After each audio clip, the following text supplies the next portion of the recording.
ওম শান্তি। আজকের সাকার মহাবাক্য ১৭ই এপ্রিল ২০২৪।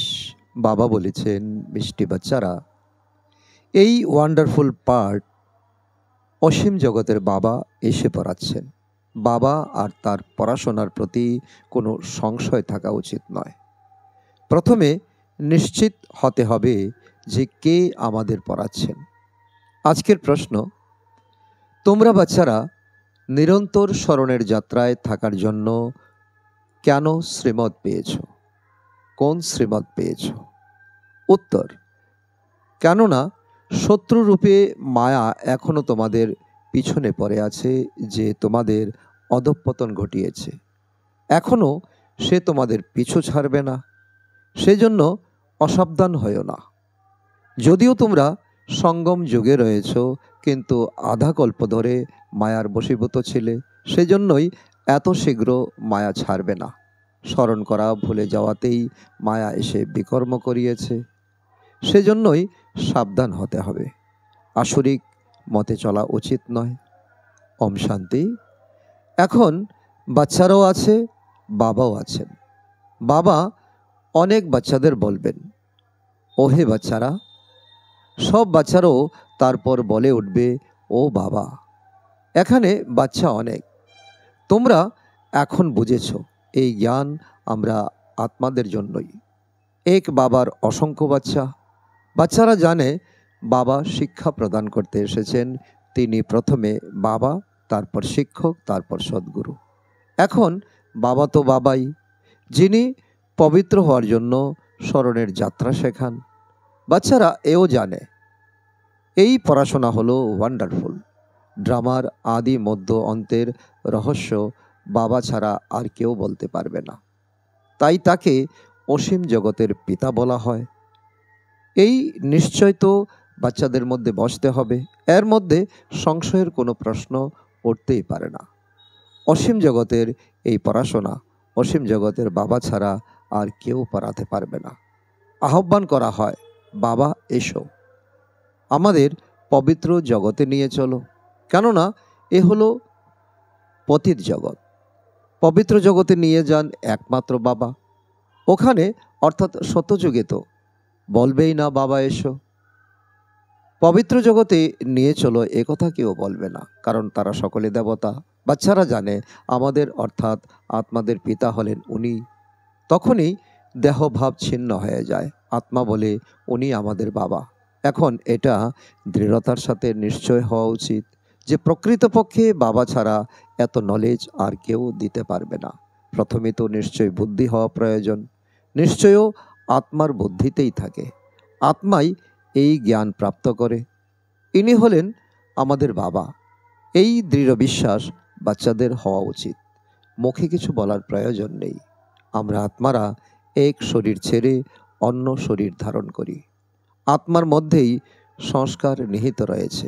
এখন তোমরা জেনেছ বাবা এসেছেন আমাদের এমনই শিক্ষা প্রদান করান, এমনই কর্ম শেখান, যাতে আমরা এখন আর এই জগতে আসব না। লৌকিক জগতের মানুষ বোঝে যে এই দুনিয়াতে আবার আসতে হবে। তোমরা এমনটা ভাবো না, কারণ তোমরা এখন ঈশ্বরীয় পাঠন করছো। তোমরা এই অমর কথা শুনে অমরপুরীতে যাও। অমরপুরী অর্থাৎ যেখানে সবসময় অমরত্ব থাকে, অকালে মৃত্যু সেখানে হয় না। শতযুগ ত্রেতা হলো অমরপুরী। বাচ্চাদের কত খুশি হওয়া উচিত। এই পড়াশোনা বাবা ছাড়া আর কেউ পড়াতে পারে না। বাবা আমাদের পড়ান। বাকি যারা টিচার্স আছে তারা সাধারণ মানুষ। এখানে তোমরা যাকে পতিত পাবন, দুঃখ হরণকারী, সুখ প্রদানকারী বলে থাকো, সেই বাবা এখন তোমাদের সামনে শিক্ষা প্রদান করছেন। সামনে না আসলে রাজযোগ পাঠ কিভাবে পড়াচ্ছেন? বাবা বলেন, তোমাদের অর্থাৎ মিষ্টি বাচ্চাদের এখানে পড়াতে আসি, শিক্ষা প্রদান করার জন্য ওনার অর্থাৎ ব্রহ্মা বাবার মধ্যে প্রবেশ করি। প্রকৃতপক্ষে ভগবানও বচ যখন আছে, সুতরাং ওনার শরীর নিশ্চয়ই প্রয়োজন। শুধু মুখ নয়, সম্পূর্ণ শরীর প্রয়োজন। দেখার জন্য চোখ চাই, বলার জন্য মুখ চাই। বাবা স্বয়ং বলেন, মিষ্টি মিষ্টি আত্মিক বাচ্চারা, কল্পে কল্পে পুরুষোত্তম সঙ্গম যুগে সাধারণ শরীরে আমি আসি। ব্রহ্মার শরীরে আসি, খুব গরিবও নয়, আবার খুব বিত্তবানও নয়, সাধারণ। এটা তো তোমাদের অর্থাৎ বাচ্চাদের দৃঢ় বিশ্বাস হওয়া উচিত। উনি আমাদের বাবা, আমরা আত্মা। আমাদের অর্থাৎ আত্মাদের পিতা। সমগ্র পৃথিবীতে যত মনুষ্যরূপী আত্মা আছে সবার পিতা তিনি, তাই তাকে অসীম জগতের বাবা বলা হয়। শিব জয়ন্তী উদযাপন করে, কিন্তু তার কারণও কেউ জানে না। কাউকে জিজ্ঞাসা করো যে শিব জয়ন্তী কবে থেকে উদযাপন হয়ে আসছে, বলবে আবাহমান কাল ধরে। সেটাও বা কবে থেকে? কোনো তারিখ তো চাই। ড্রামা তো অনাদি, কিন্তু এই ড্রামার অন্তর্ভুক্ত যে ক্রিয়াকলাপ ঘটিত হয়েছে তার তিথি তারিখ তো চাই, তাই না? সেটা তো কেউ জানে না। আমাদের শিব বাবা আসেন, সেই লাভ থেকে এই উৎসব পালন করে না। কিন্তু নেহরু জয়ন্তী ভালোবাসার সাথে উদযাপন করবে, স্মৃতিচারণে দু চোখে জলও আসবে। শিব জয়ন্তী কেন পালিত হয় কারও কিন্তু জানা নেই। এখন তোমরা বাচ্চারা অনেক অনুভবী হয়েছ। অনেক মানুষ আছে যারা কিছুই জানে না। কত মেলা হয়, ওখানে যারা যায় তারাই বলতে পারবে প্রকৃত সত্য কি। যেমন বাবা অমরনাথের দৃষ্টান্ত দিয়ে বলেছিলেন, ওখানে গিয়ে দেখো প্রকৃতপক্ষে সেখানে কি হয়। অন্যরা তো অপরের কাছ থেকে শুনে তারপর বলে। কেউ বলবে বরফের লিঙ্গ হয়, শুনে বলবে সত্যি সত্যি। এখন বাচ্চারা তোমাদের অনেক অনুভব হয়েছে, তাই না? কোনটা ঠিক কোনটা ভুল এখন তোমরা জানো।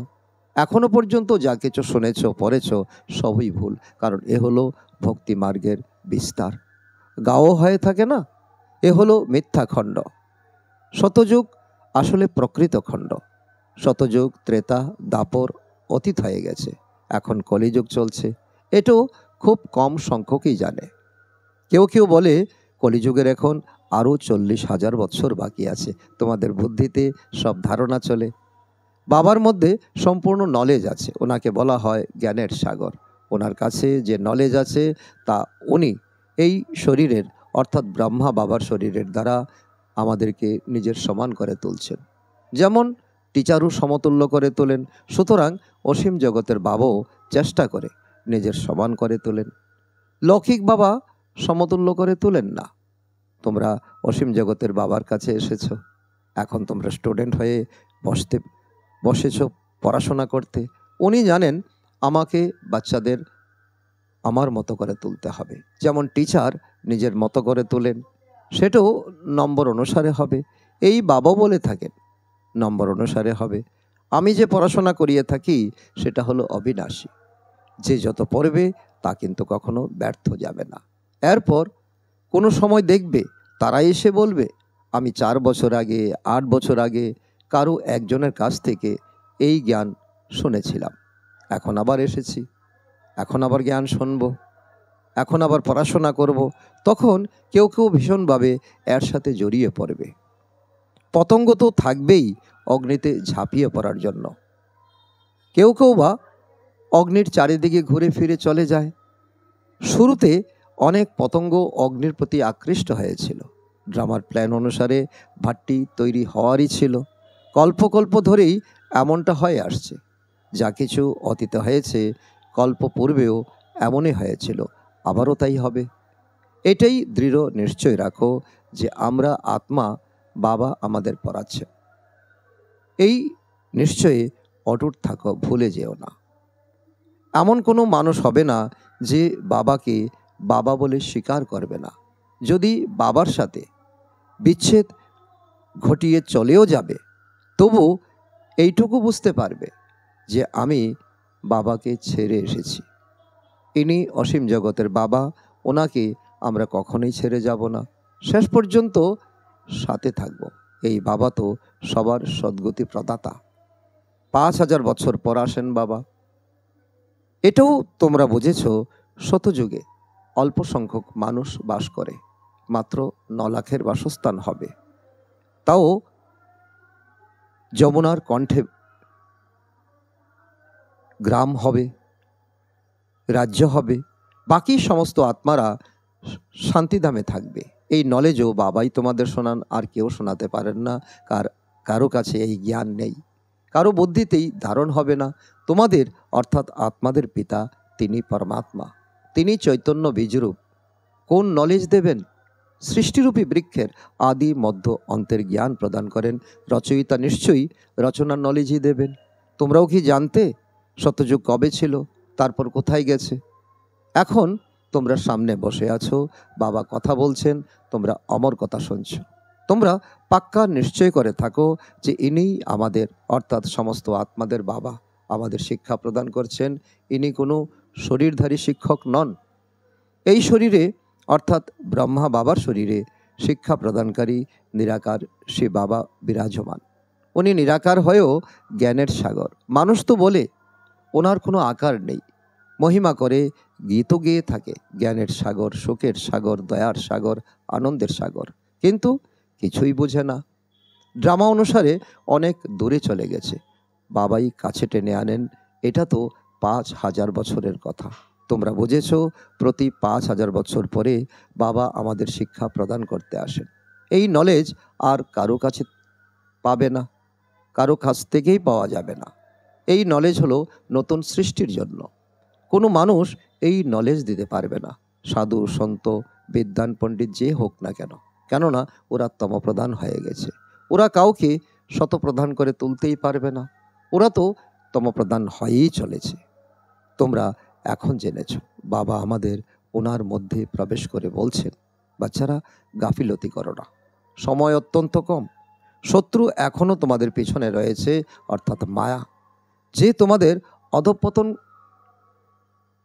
অধঃপতন ঘটিয়েছে। শত্রু এখনও তোমাদের পিছু ছাড়বে না। যদিও তোমরা সঙ্গম যুগে রয়েছ, কিন্তু আধা কল্প ধরে তোমরা শত্রুর বশীভূত ছিলে। সুতরাং এত শীঘ্র সে তোমাদের ছাড়বে না। সাবধান না হলে তোমাদের অনেক বিপদ হতে পারে। স্মরণে না থাকলে আরও বিকর্ম করাবে। তারপরও কিছু না কিছু চর এসে পড়বে, অর্থাৎ মায়া তোমাদের অনেক ধাক্কা দেবে। এখন দেখো মানুষ কেমন নিজেকেই নিজে চর কষায়, কত কি বলে দেয়। শিব শঙ্করকে এক বলে দেয়, ওদের পদমর্যাদা সেটা কি, কত পার্থক্য। শিব তো হলেন সর্বোচ্চ ভগবান, শঙ্কর হলেন দেবতা। শিব হলেন পরমধাম নিবাসী, শঙ্কর হলেন আকারী সূক্ষ্মবতন নিবাসী। তারপরও শিব শঙ্কর একত্রে কিভাবে বলে? দুজনের পার্টি আলাদা আলাদা। এখানে অর্থাৎ লৌকিক জগতে অনেকের এমন সব নাম আছে, রাধাকৃষ্ণ, লক্ষ্মীনারায়ণ, শিব শঙ্কর, দুটো নামই একত্রে নিজের জন্য রেখেছে। সুতরাং বাচ্চারা বুঝেছে, এই সময় পর্যন্ত বাবা যা কিছু বুঝিয়েছেন তা আবার রিপিট হবে। অল্প সময় বাকি আছে, বাবা তো বসে থাকবেন না। বাচ্চারা নম্বর অনুসারে অধ্যয়ন করে সম্পূর্ণ কর্মাতীত হয়ে যাবে। ড্রামা অনুসারে মালাও তৈরি হয়ে যাবে। কোন সে মালা? সব আত্মাদের মালা তৈরি হবে, তবেই ফিরে যাবে। মালা নম্বর অনুসারে তোমাদের হবে। শিব বাবার মালা অনেক বড়, ওখান থেকেই নম্বর অনুসারে রোল প্লে করতে আসবে। তোমরা সবাই বাবা বাবা বলে ডাকো। সবাই এক মালার দানা। সবাইকে বিষ্ণু মালার দানা বলা যাবে না, কারণ সত্যযুগে সংখ্যা থাকবে অনেক কম। পরমধামে থাকবে সকল আত্মা। এসবই বাবা বসে পড়ান। এখন তোমাদের অনেক ভুল ভাঙছে। সূর্যবংশী হতেই হবে। সূর্যবংশী, চন্দ্রবংশী যা অতীত হয়ে গেছে আবার তৈরি হবে। ওই পদ পঠন পাঠনের দ্বারাই প্রাপ্ত হয়। বাবার শিক্ষা গ্রহণ ছাড়া ওই পদ প্রাপ্ত হবে না। চিত্রগুলি তো রয়েছে, কিন্তু কেউ এমন তৎপরতা দেখায় না যে আমরা এদের মতো হতে পারি এবং এদের মতো হয়ে দেখাবো। সত্যনারায়ণের কথা শুনে গরুর পুরাণে এমন সব আছে যা মানুষকে শোনানো হয়। বাবা বলেন, এই বিষয় বৈতরণী নদী ভয়াবহ। মূলত ভারতের জন্যই বলা হয়। বৃহস্পতির দশা ভারতের উপরেই অবস্থান করছে। বৃক্ষপতিও ভারতবাসীদেরই পরাণ। অসীম জগতের বাবা বসে অসীম জগতের কথাই বোঝান। দশা অবস্থান করে। রাহুর দশা চলাকালীন বলা হয় দান দিলেই গ্রহণ থেকে মুক্ত হবে। বাবাও বলে থাকেন, এই কলিযুগের শেষে সবার উপরেই রাহুর দশা অবস্থান করছে। এখন আমি বৃক্ষপতি ভারতে এসেছি বৃহস্পতির দশা প্রতিষ্ঠা করতে। এই হলো গহ্য কথা। সত্যযুগে বৃহস্পতির দশা ভারতেই ছিল, এখন চলছে রাহুর দশা। এসবই অসীম জগতের কথা। এসব কথা কোনো শাস্ত্রে ইত্যাদিতে নেই। এসব ম্যাগাজিন ইত্যাদি তাদেরই ধারণা করাবে যারা প্রথমে কিছু না কিছু বুঝেছিল। ম্যাগাজিন পরে আরও ভালো করে বোঝার জন্য দৌড় লাগাবে, বাকিরা তো কিছুই বুঝবে না। যে অল্প পরে ছেড়ে দিয়েছে তার মধ্যেও অল্প জ্ঞানের ঘৃত অর্পণ করলে সেও সজাগ হয়ে পড়ে। জ্ঞানকে ঘৃত বলা হয়। নিভে যাওয়া দীপককে বাবা এসে জ্ঞানের ঘৃত অর্পণ করেছেন। বাবা বলেন, বাচ্চারা, মায়ার তুফান এসে দীপককে অর্থাৎ আত্মাকে নিভিয়ে দেবে। বন্যী পতঙ্গ কেউ ঈশ্বরীয় নেশায় মত্ত হয়ে পুড়ে মরবে, সম্পূর্ণ সমর্পণ হবে। কেউ বা ঘুরে ফিরে চলে যাবে। প্র্যাকটিক্যালি এখন সেটাই হচ্ছে। কেউ যারা বুঝতে পারছে তারা সমর্পিত হচ্ছে, কেউ বুঝতে পারছে না, চক্কর লাগিয়ে চলে যাচ্ছে। নম্বর অনুসারে সব পতঙ্গ প্রথম তো সম্পূর্ণরূপে বাড়িঘর ছেড়ে চলে আসে বন্যী পতঙ্গ রূপে। ঠিক যেন লটারি প্রাপ্ত হয়েছে, যা কিছু অতীত হয়েছে তোমরাও সেটাই করবে। অন্তিম একই দৃশ্য চলবে। যদিও চলে গেছে এমনটা ভেবো না যে তারা স্বর্গে যেতে পারবে না। বন্যী পতঙ্গ হয়ে দৈত্যের প্রতি আকৃষ্ট হয়েছ না, তারপর মায়া এসে হারিয়ে দিয়েছে, সুতরাং পদ কম হয়ে যাবে। স্বর্গে তো যাবে, ক্রমিকানুসারে তো নম্বর হবে। অন্যান্য সৎসঙ্গে কারো বুদ্ধিতে এসব ধারণা হবে না, তোমাদের বুদ্ধিতে আছে। বাবার সৃষ্টি নতুন দুনিয়াতে যাওয়ার জন্য আমরা সবাই নম্বর অনুসারে, পুরুষার্থ অনুসারে শিক্ষা গ্রহণ করছি। আমরা অসীম জগতের বাবার সামনে বসে আছি, এটা অবশ্যই তোমরা জেনে গেছো। আত্মা দৃশ্যমান হয় না, আত্মাকে দিব্য দৃষ্টি দিয়ে দেখতে হয়। আমরা আত্মারাও ছোট বিন্দু স্বরূপ, কিন্তু দেহবোধ ছেড়ে নিজেকে আত্মা মনে করা, এটাই হলো উচ্চ স্তরের পঠন পাঠন। লৌকিকের পঠন পাঠনে যে সাবজেক্ট ডিফিকাল্ট হয় তাতে বিফল হয়। এই সাবজেক্ট তো কত সহজ, কিন্তু কারো কারো ডিফিকাল্ট অনুভব হয়। এখন তোমরা বুঝেছ শিব বাবা সামনে বসে আছেন। তোমরাও নিরাকার আত্মা, কিন্তু শরীরের সাথে রয়েছ। এইসব কথা অসীম জগতের বাবাই শোনান, আর কেউ শোনাতে পারে না। তোমরা কত ভাগ্যশালী আত্মা। তারপর কি করা উচিত? ওনাকে ধন্যবাদ দেবে না। বাবা বলেন, এই অনাদি ড্রামা পূর্ব নির্ধারিত। আমি নতুন কিছু কথা বলছি না, ড্রামা অনুসারে তোমাদেরকে পড়াই। ধন্যবাদ তো ভক্তি মার্গে দেওয়া হয়।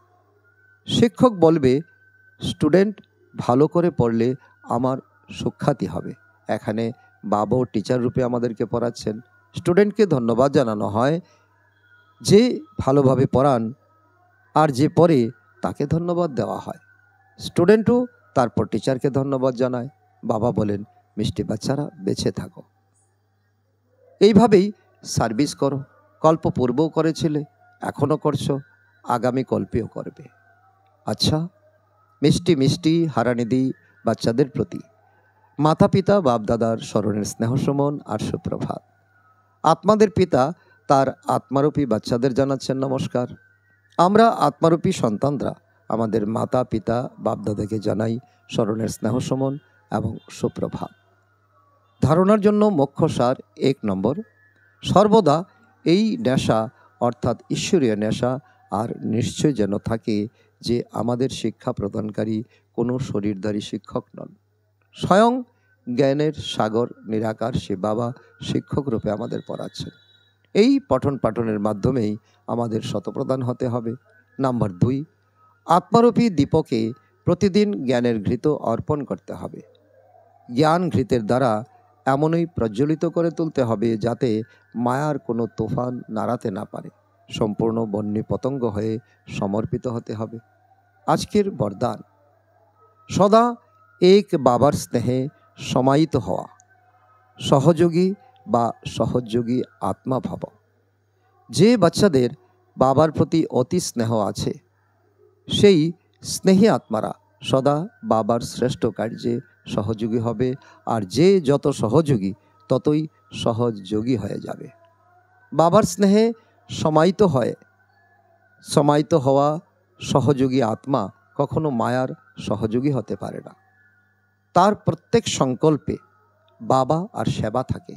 সেজন্যই যখন ঘুমায় তখনও অনেক আরামের ঘুম ঘুমায়, শান্তি আর শক্তি প্রাপ্ত হয়। নিদ্রা হবে না, যেন উপার্জন করে খুশিতে শুয়ে আছে, এতটাই পরিবর্তিত হয়ে যায়। আজকের স্লোগান, প্রেমের অশ্রু হৃদয়ের ডিব্বাতে মতি হয়ে যায়। আচ্ছা, ওম শান্তি।